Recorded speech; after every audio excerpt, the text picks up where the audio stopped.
วันนี้เราอยู่กันที่บ้านแก้วกับเพชรค่ะหมู่ที่ 4ตำบลร่อนพิบูลอำเภอร่อนพิบูลจังหวัดนครศรีธรรมราชค่ะวันนี้นะคะจะพามาดูผักบ้านนี้มีรักปลูกผักกินเองค่ะมีอะไรบ้างไปดูกันเลยนี่นะคะคือรั้วชะอมค่ะ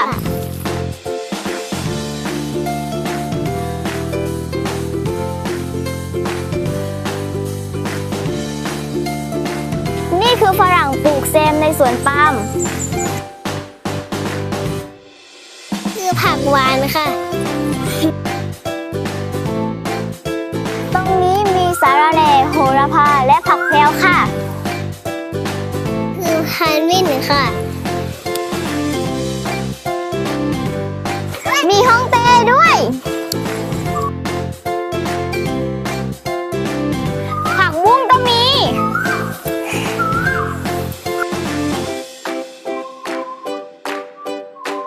นี่คือพริกไทยค่ะ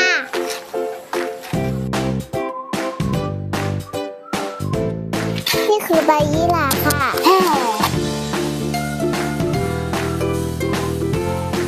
มีผักอีกหลายชนิด